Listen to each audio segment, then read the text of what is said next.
Décorés en héros par leur général, ces soldats russes reviennent du front. Combien de camarades ont-ils perdu en 80 jours de guerre? 1500 selon Moscou, 10 fois plus selon les Britanniques, 25 000 selon les Ukrainiens. Des bilans impossibles à vérifier, mais une chose est sûre, pour l'armée russe en Ukraine, les choses ne se passent pas comme prévu. Même Alexander Sladkov commence à douter. Ce reporter, très connu en Russie, couvre depuis des années le conflit au Donbass pour la première chaîne de télé. Jusqu'à cette semaine, il encensait le Kremlin, mais l'armée, dit-il, n'avance pas. On ne peut pas pousser les forces ukrainiennes hors de la ville. Nous ne pouvons pas les repousser. Parce que, je ne sais pas, on ne devrait pas critiquer, mais on attaque avec un rapport de 1 contre 1 leur village et leur place forte. 1 contre 1. Nous faisons un exploit de quelque chose qui devrait être une routine. Vous voyez, leurs forces continuent d'arriver, on ne peut pas fermer la barrière.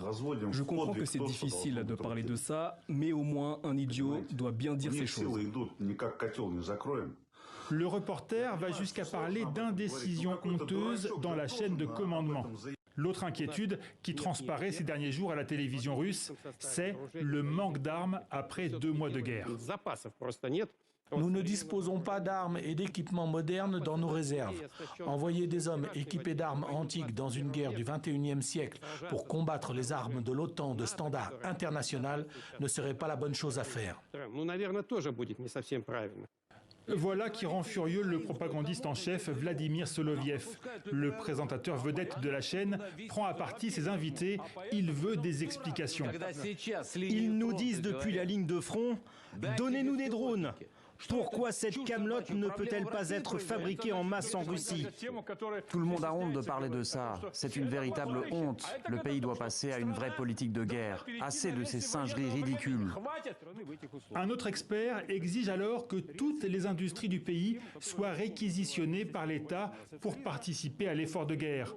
Le message est martelé à une heure de grande écoute. Et si ces supposées remises en question n'étaient qu'une façon de convaincre les Russes qu'il faut passer à l'étape supérieure, celle de l'économie de guerre, au service d'un conflit parti pour durer.